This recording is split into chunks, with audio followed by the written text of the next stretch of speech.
Morning, Fabian. Hey, good morning. I'll introduce myself. I'm Barry Marshall, and I won the Nobel Prize in 2005 for the discovery of Helicobacter.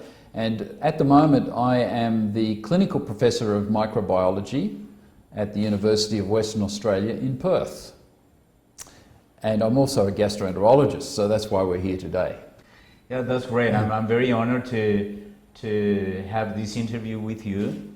I know that this is the first time you're visiting Colombia for the Pan American Congress of Gastroenterology, and I'm very honored to be here with you and with my very good friend and father, David, which is right behind the camera. It's a great day. I'm enjoying it here in Bogota. So in 1981, you were a fellow in gastroenterology at the Royal Perth Hospital in Australia. And later that turned to be the recipient of the Nobel Prize. What made you different? So one useful thing about being new in any kind of field is that you don't know all the teaching, you don't know the dogma, and so that you're more receptive to new ideas. And so as a young internal medicine fellow, just starting in some gastroenterology for 6 months, when my friend Dr. Warren showed me these bacteria, he said, "What do you think of those?" I said, "Well, it looks like they're living in the stomach. Let's do some research on this, find a new bacteria." So we had no intention to discover the cause of ulcers. But after we had studied the bacteria for a few months, we were there thinking, do we really know the cause of ulcers? Everybody says we already know it. It's always caused by acid or stress or genetic factors. But I think we had an open mind on it because we weren't indoctrinated so much in the gastroenterology teaching, and that was the advantage. So it's good to be a little bit isolated, where you can develop your own hypothesis, test out a few ideas, and also be receptive to new discoveries and new technology. I see. But let me just clarify this. On that time, same year, your fourth child was born. You were facing a lot of difficulties at home, getting an extra loan for home innovations. You were very busy at work. How do you manage all these situations at home and try to, discover and cultivate the bacteria? Well, at this point I should say my wife is a very strong person and very smart, and so she had me well organised. And of course, anybody with 4 children knows that it's a full-time job. Not many people have 4 children these days. So it meant that the normal medical work I was doing was from maybe 8 a.m. to 5 p.m. But then I would have 2 hours before that. So I would probably go into the hospital 6:30 in the morning and see the patients before endoscopy. And at the end of the day, I would see some other patients at 6 p.m. So I would be coming home quite late, 6:30, 7 p.m. That was very tough. And so it was tough on my wife, who didn't have as much help with the children and managed most things herself. So I have to give her credit for letting me do that. And she was always quite interested in the research and actually helped me write some of the very early papers. I know, I read that. Yeah. So it was, in some ways, very selfish. And I suppose most people who succeed in research have to be selfish to a certain extent. So I hope I can make it up to her, because I owe her a very big debt. Okay, I would like to know something, your opinion about the first letter, the first article that you submit with Dr. Warren to Lancet back in 1983. Just tell me about that. So Warren and I started our work in 81. And we did the 100 patients study in 1982, and of course made the discovery in that year, because we also then cultured it and noticed the association with peptic ulcers. So it took us a few months to write these letters. And then we were having an argument about it, because Dr. Warren, he said, well, he should be first author, and he thought I should be second author, and I said, well, I did the microbiology and the endoscopy gastroenterology part of it. And so we sort of had arguments then over the territory, because he had obviously seen the bacteria 2 years before that. In the end, we had a decision that he would write one letter with the single author. So in fact, the first letter in the Lancet was single author Robin Warren by himself describing the histology and the discovery of the bacteria. Okay. The second letter, which was immediately afterwards, was my observation that the bacteria could be cultured, the microbiology, and I was the one who noticed that they were associated with gastric cancer. Okay, okay. And I was the one who did the computer work and the analysis to pull out the first notice the association with peptic ulcer. And then when I made these observations, I showed it to Warren, and then he was sceptical, and then we had a bit of a compromise, some arguments, got some more data, until we both believed it, and we submitted our papers, our letters to the Lancet. And of course, everybody says letters to the Lancet, you don't really have to believe them, they're very preliminary. But of course, we had already been working on these bacteria for 2 years by then, and had lots of other data, even some treatment data. And so when they were published, what looked like hypothesis in those letters had mostly already been proven, but not published. And this is, I want to just jump into my next question, because 1 year later, when all this literature just appeared, there were not even one person who believed in this discovery. The people was, they really don't think this was a real fact. And I believe that you get a lot of frustration and disappointed. So how did you get right of this situation? Well, I was a very immature researcher, and of course I expected everybody to believe me once I produced the data. But when you do publish your first data, your first letter, if you like, with no track record of respected research, well then I think everyone's got to be sceptical of it. And the teaching was, all the medical books would say, bacteria cannot live in the stomach. The stomach is full of acid, pH less than 2. We can show you that kills bacteria, there's no question. So how could bacteria possibly live in the stomach? It must be wrong.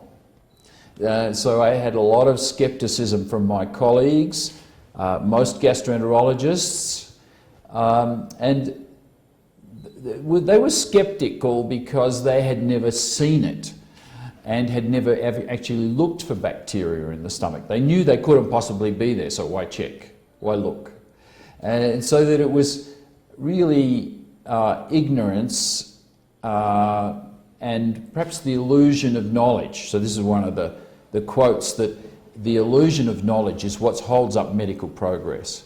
And the knowledge was that bacteria could not live in the stomach and ulcers were caused by stress. So if you had that knowledge, then you couldn't possibly believe the new observations. So it took a few years after that before we had converts. And of course, when people challenged me, when I presented this paper in Australia on 2 occasions and was challenged from the audience, I was extremely hostile. and some people say, Dr. Marshall, did you hold a grudge? Well, probably I did for quite a few years. I know that they thought you're a crazy researcher. I could have been. It's a difficult thing to remain objective about your own research. So one of the most important things in your training is the scientific process, be skeptical of your own data, and then try to be objective and perform other experiments which would be some other way of checking your data so that you can be confident. And that means it's going to be slower to publish it, but you'll be more solid when you do publish it. Thank you, Barry. Let's look back again to that Easter Day, that Sunday in Australia, that I may say by coincidence, it was Eastern, and nobody checked the culture, and of course nobody on Sunday, nobody even on Monday, and you came back to the lab on Tuesday after several days, and the bacteria was there. Well, just tell me your first impression when on Tuesday morning. So my microbiology colleague, he showed me the culture plates. And he said, Barry, I think we've grown this bacteria, is something new. And I said, show me the gram stain. So I looked at it under the microscope. And I said, well, you might be right, but this bacteria doesn't look exactly like his Helicobacter, which I see in the biopsy samples. Because you know that Helicobacter is like a Campylobacter, is like a S-shaped. Yeah. It's a classical appearance. But when you culture it in a petri dish, it's not as good as the stomach. It's slightly abnormal, and they're much longer and often straighter. So they look more like an E. coli or something. So I said, well, it could be anything. Let's wait and see some more. But of course I was a little bit angry because I found out that Dr. Warren and I had been using the correct method for 6 months and sending all these biopsies to the lab to be cultured. And in the lab, they had been looking at them after 2 days. If they didn't see anything interesting, they threw them away. And so we had probably cultured quite a few Helicobacter already, but the colonies were slow growing and they couldn't see them, so they threw them away. So at least we knew the trick. And the trick was a special atmosphere, microaerophilic. They don't like too much oxygen. And the second part was really they take 5 days. So you have to be a bit more patient with Helicobacter. So the resurrection day really helped. Yes. And sometimes if you keep trying, some little kind of accident, a little lucky accident will happen in the lab and you'll succeed. And then you've got to figure out how come it suddenly works. And then you can explore all the different variables and you might find there's something different on that particular day. So with us it was quite a simple thing, just 5 days culture time. Great. So now I want to talk about what is probably the fact that made you the most important person in this field, which is the day that you decide to swallow the bacteria, because nobody was believing in your research, and you decide by yourself to do that.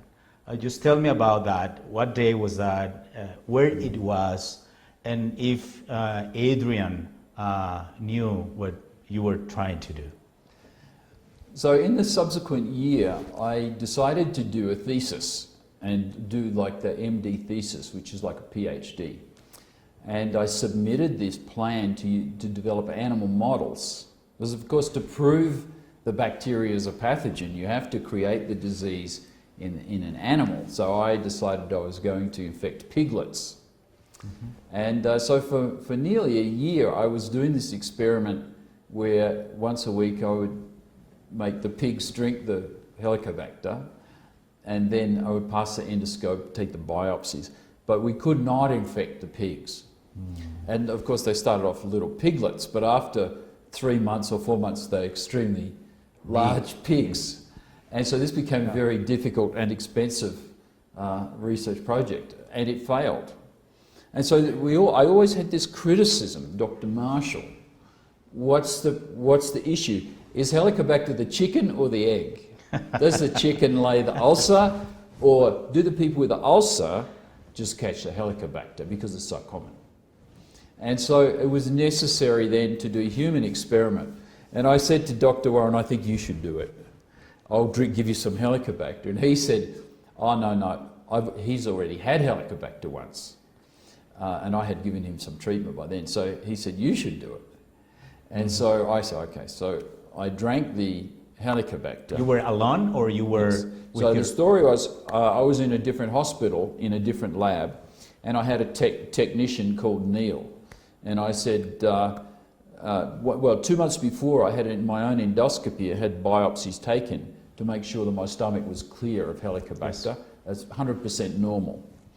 And then we cultured that bacteria and we had it growing in the lab. And I said, right, now I should take the bacteria, see if I get a peptic ulcer like the patient. So he cultured the bacteria over the weekend, and on the Monday or the Tuesday, Monday we were too busy, so maybe Tuesday morning we did that. And he took 2 culture plates of the H. pylori and mixed it up with beef broth. It's like beef soup, clear soup. It's a very good medium for culturing bacteria in. Okay. You just put it in there, mix it up. And he said, and I said, well, because I might have too much acid in my stomach, I'm not sure, I'll take some Tagamet. So I took 400 milligrams of Tagamet in early that morning so that I wouldn't have quite so much acid. We put the Helicobacter in this beef broth, about 20 mils of broth, and then I had to drink it like a tequila. One shot. Quickly, one shot. I didn't know what it was going to taste like, but it just tastes like soup. Like soup, Yeah, you know, I bet. And we now know the Helicobacter doesn't have any flavour. So it doesn't taste bad. I used to think it did, but it was just my imagination. So I drank that, and then normal. Okay, nothing happened. Right. Yeah, but of course I was a little bit embarrassed because it's very illegal to consume food in a microbiology laboratory. You know, people should not be eating or drinking in the laboratory. So I felt a bit uncomfortable about this. And then just wait and see what happened. And so nothing much happened, and maybe 2 or 3 days. And then after about 3 days, I started feeling a little bit of dyspepsia. When I had the evening meal, eating the meal, when I'm halfway finished the meal, I feel quite full already. And then I have sips of water to help the meal go down. I said, I'm probably imagining it, you know, probably nothing. And so then 2 days later, on the weekend, I was visiting my mother, and she said to me, Barry, you have got a very bad breath today. And I say, oh, my mother, she always finds something wrong, you know. And my wife said, yes, also, I noticed it also. So then 2 more days, and then I started waking up every morning. I woke up and had vomiting. And before I got out of bed, before dawn, I'd suddenly 6 a.m. get up, go in and vomit in the toilet. And it was very strange because there was no acid in the vomit. It was just like water come out, clear water. Wow. So when you think about it, I had digested my meal, and then my stomach had been secreting some kind of liquid all night without any acid in it. And so that happened for 2 more days, and on day 8 I had another endoscopy. Biopsy? Yeah, and biopsies taken, and the biopsy showed extremely heavy colonisation with Helicobacter. Damage to the epithelial cells. They looked more primitive. They didn't have any healthy mucus inside the cell. The mucus had all disappeared from the epithelium, and the cells were just like primitive cells, really. Bingo. And lots of neutrophils, polymorphs. So I had developed acute gastritis, active gastritis, and I didn't have any acid. So I didn't have any acid symptoms. I was feeling a little bit of nausea, appetite not so good, and I was not sleeping very well. I was like, feel a bit sweaty or something. So that was the acute illness. Wow. Yeah. I'm impressed.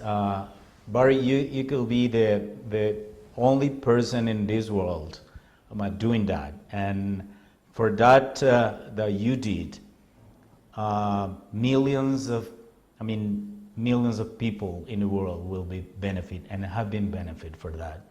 So on behalf of the humankind, I want to say thanks. Well, I appreciate it. However, it was not I was very excited when I saw the histology and showed that I had been infected. So that it means the chicken or egg still requires some discussion, but at least I can show the healthy person can be infected. And so then the gastritis develops, and we know people with ulcers have gastritis and people with cancer have gastritis. So it was a logical hypothesis, if you like, but that could happen. But of course, I was quite excited, and I had not told my wife about this. So this caused the problem, because I came home that night, and my poor wife, you said she had 4 children, so not only that, but she had also been in a car accident. And so she had a broken rib and whiplash, so she had a collar, so she'd been working very hard. I was not very well, I was not helping very much that week. And so I said, "Oh, great news." And she said, "What's the great news?" I said, "I drank the bacteria and I got the infection." And she said, "Oh my goodness, what have you done?" So she was very worried about me. Yeah, we didn't know about the consequences of, the real consequences. Yeah, so she was worried that I would develop an ulcer. She was worried that I would give it to her, that I would give it to the children. So, it was a difficult time for her. And she said, "You have to take antibiotics. I can't have people with Helicobacter in the family, even if some people think it's not very bad." I think by then she believed that it was a pathogen. I want to, have another question here, because I know that you get cured probably by your immune response, what we call the temporal infection of HP. Before you had your antibiotic treatment, why don't we jump into that temporal infection in patients? So that's a lot of people think that they say, "Oh, Barry Marshall drank the bacteria, he developed an ulcer." Well, that's not quite true. So I developed gastritis, and maybe 5 days later, I had another endoscopy, and the idea was I was going to take a lot of samples, and after that I was going to take some antibiotics, because I expected that I would still be infected. But when we tested the biopsies on day 14, the bacteria by then had disappeared. And of course it takes a few days to see the biopsy, so in the meantime I already started treatment with antibiotics. But in retrospect, probably I had a spontaneous cure. And this is the immunity called innate immunity. So every animal has this with an acute infection, otherwise you would be dead. You must have an instant way of reacting against bacteria. So my histology showed very heavy polymorph infiltration. And you can see if the acid secretion disappears, and that is also a side effect of the inflammation. So no acid, lots of polymorphs. It's possible for the innate immunity to fight the bacteria and presumably kill the bacteria with lysozyme, superoxide, all those natural things that you have when you fight a bacteria.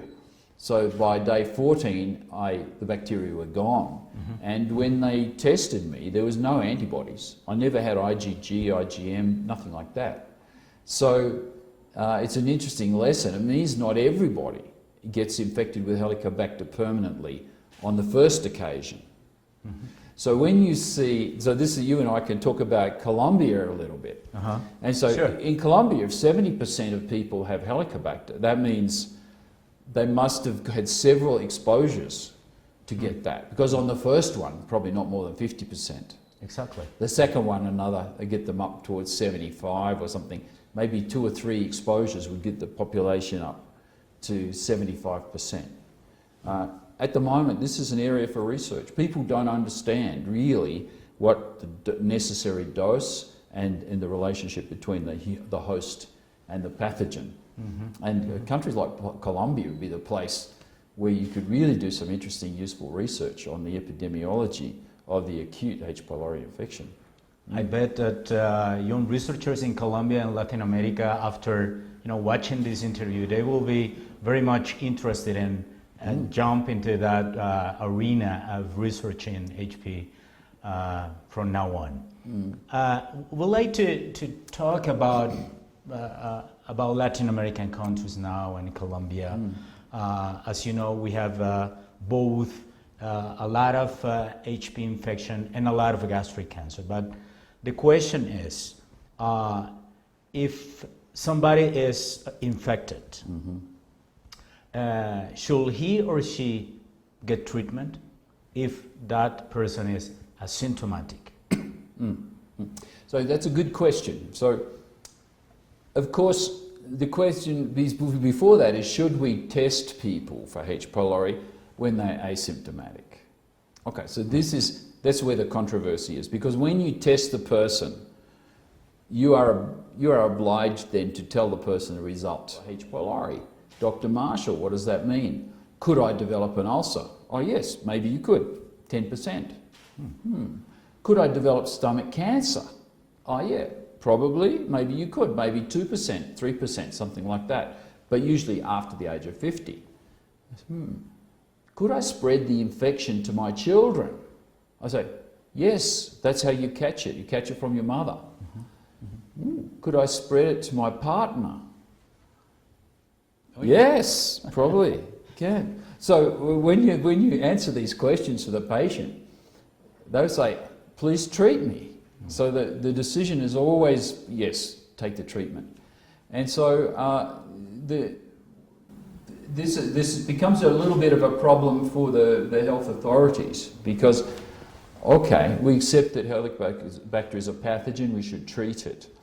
But should we screen the whole population and treat 75% of people, 40 million people, with antibiotics? So this becomes a big decision. It could be expensive, and the problem is that maybe people who feel fine, no symptoms, they're not very compliant with the antibiotics. And they will produce a kind of a resistance to the so bacteria? They won't be compliant, they won't take their treatment if they have any little side effects, and they'll create resistant bacteria, not only H. pylori, but respiratory bacteria, urinary tract infections, things like that. And so it creates too much difficulty. So in most countries now we say, okay, if we find H. pylori, we'll treat it, no problem. But we're not going to look for it in every single person, not just yet anyway. In a few more years, we might have a very easy treatment. It maybe only costs $5, one tablet, something like that. So that's what we hope for. And then it'd be much easier to just treat everybody. I see. But at the moment, we're going to start off, we would treat patients with dyspepsia, with peptic ulcer, with a past history of peptic ulcer, with a family history of stomach cancer. Okay, so those ones, no problem. Then maybe when people have a health checkup at age 50, and in Colombia, cancer is quite common, so maybe a health checkup age 40. Yes. Look for H. pylori. If they've got it, take the treatment. So that would be plenty of work for the gastroenterologists in Colombia for the next 10 years or 20 years. There's going to be a lot of work. Yeah, that's right. And so in so many other countries as well. So not only Colombia, South America, Brazil is the same. And then if you go to Africa, it's the same, perhaps more. We can talk about Africa a little bit. Africa's a bit different. But also Asia, China. Almost half the stomach cancer in the whole world is in China. And now they are having this attitude of probably treating the whole population over the next 20 or 30 years. It's a lot of people. Yeah. Talking about Africa, you mentioned Africa before. As far as we know, in Africa and Latin America, HP infection is very high. The prevalence is very high. But we have a lot of gastric cancer, but no gastric cancer in Africa, at least not very frequent. Not much. So how can we explain this phenomenon, these differences among people and among HP infected individuals? So I think the most important difference is going to be cultural difference, especially diet. So I don't understand what everybody in different countries eats, but the Western US diet, lots of calories, lots of meat, high protein. That is the kind of diet which predisposes more towards ulcer, duodenal ulcer, and the acid level is quite high. And that would give you ulcer, but it gives you some protection against stomach cancer. In developing countries, Latin America, used to be Japan, Korea, China, maybe the diet is different in some way, and so that people end up with low acid levels, and so those people after many years will be susceptible to stomach cancer rather than ulcer. I see. Cancer should be less common. So when we talk about Africa, I can say also in Africa maybe the Helicobacter does not have so much toxin. So Helicobacter, you know, makes a toxin called KAG toxin. Yes. The KAG toxin in Japan and Korea is the most dangerous. In China, it's a little bit less. As you travel west to Europe, it's only about 50%. If you go to Africa, it's less again. Okay. And so maybe the Helicobacter in Africa is not quite so bad, and the diet is more like a high acid level diet. I see. You know. So in Colombia, I believe that the strains of Helicobacter have the KAG toxin. Oh yes, 100% actually. Okay. Yeah. So that's a bad place to start. That means it's going to create more trouble, more inflammation. But again, there's different. Obviously, there's the host and the pathogen, and then on top of that, the diet. Those three things interact in different ways. But at the moment, it's a bit hard to be certain or dogmatic about that. Very, not only about Colombia, but thinking as a whole continent, I mean, and particularly Latin America. What do you think are the biggest challenges that we are facing in Latin America in relation to HP? So the biggest challenge is to educate the population and let them understand about hygiene, such as hand washing, keep the toilets clean, make sure that the drinking water is clean. So these days it's not so difficult because we do have the internet.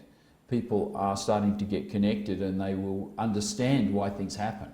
So 50 years ago, everything was like religion and witchcraft and different theories, what your mother told you. Everybody had different ideas about all kinds of diseases. But now what we like to see is evidence-based. So whenever your doctor or someone tells you the cause of some illness, your children will immediately say, what is the evidence? They pull out the iPad, they check on the internet, look on Wikipedia and say, that's not true, it's something else. So I think we're like that with Helicobacter. So you cannot be born with Helicobacter. When you're born, you're completely sterile. But after about 1 year, when your mother's antibodies go down, you have your maternal antibodies, give you some protection. But if your mother has Helicobacter, she's kissing you, she's feeding you. So pretty soon you would catch the same Helicobacter that your mother has. So we know that. If you're the eldest and you have the Helicobacter from your mother, well then your little brothers and sisters, they can catch it from your mother, but also from the other children, the elder children. So younger children, the second born, the third born, they are more likely to get Helicobacter, even more so. There's logical reasons for it. So what can we do in South America? Well, we just want people to understand that good news, ulcers are caused by Helicobacter, you treat it with antibiotics. The reinfection is not very high, so usually you don't catch it back. And then if it's an area where so many people have Helicobacter, you should, let's look at the hygiene and look at the drinking water, chlorinate the water, or give people clean drinking water in a proper tank. And I see that in many countries, they get some clean drinking water delivery. In China, for many years, they always boil the water. So young people in China don't have so much Helicobacter now. So those things are going to make a big difference. So the knowledge is the most important thing to eradicate any infectious disease. I see. Okay, we are just 2 more questions for you. One of those two is about the vaccine. Oh yeah. Just tell us your opinion about this probably the new vaccine, but because we've been fighting against HP for many years and there is no vaccine yet. What do you think about that? Well, there has been a vaccine developed in China, and they could show that when they gave it to small children, school children, they cut down the H. pylori infection by about 50%. So there is hope. That's not perfect. It's not a perfect vaccine, and it's not a very good commercial prospect for a vaccine company, because you just take it once and then you only need one dose, you see. So I see. it's not such a, it could be quite expensive for a developing country, so most people wouldn't want to have it. However, if you gave it to all the small children, then the infection rate in children would be much lower. And you can see after 20 years the H. pylori would be disappearing. It's like a hepatitis vaccine or something. So there's possibilities there. The other use of the vaccine would be if I came to work as an Australian, probably never got exposed to Helicobacter ever. So if I bring my family then to Colombia, I say, you kids watch out, you could catch H. pylori. So maybe I would buy the vaccine, give it to the children and give them some protection. Otherwise the H. pylori from Colombia would come into my family, you see, so maybe cause some problem.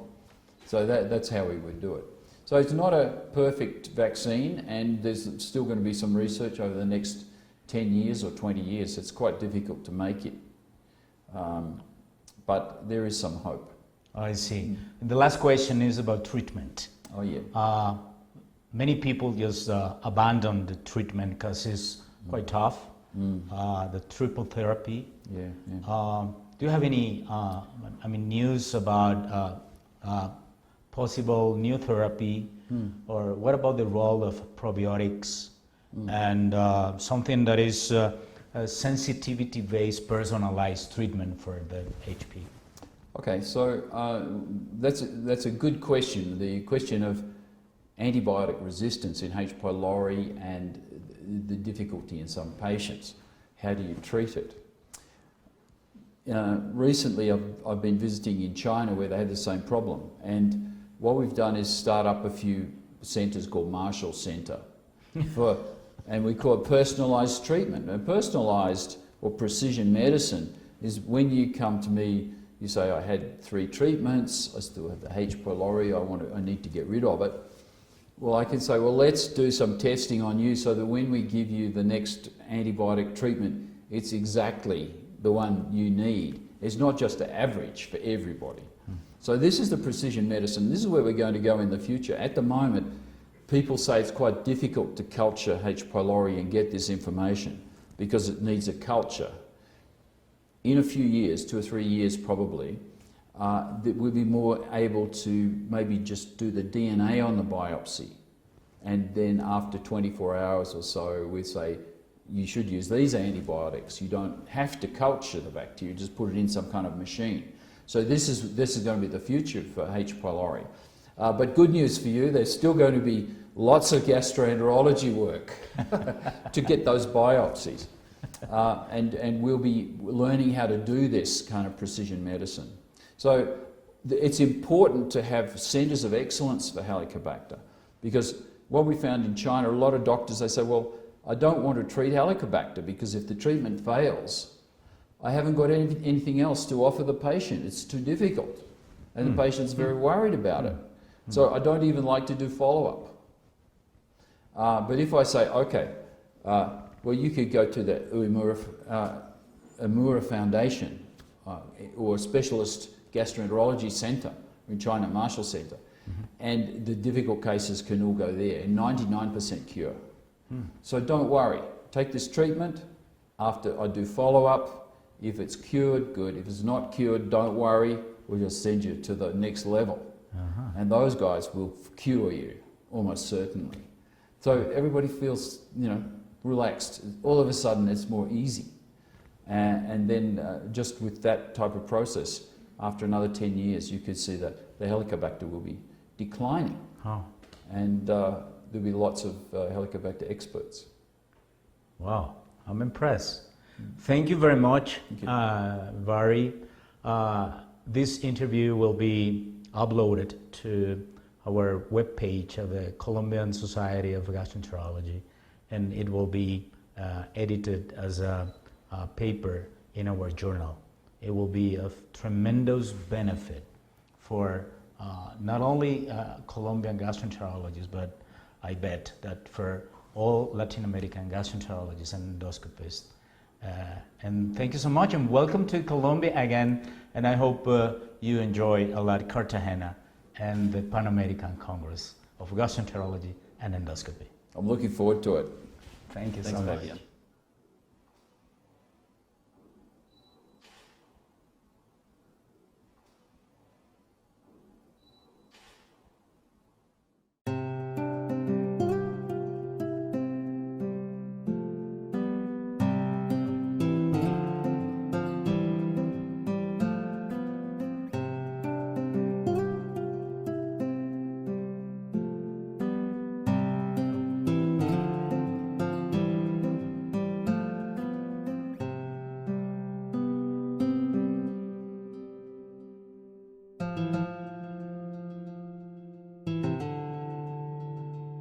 So usually when I start, are we recording already? Are you recording? No. You have to tell me. Okay, start. Wait, what was it? Wait, 6, please. 5, 4, 3, 2. Esa también está grabando. Nice. 12:04, lunch.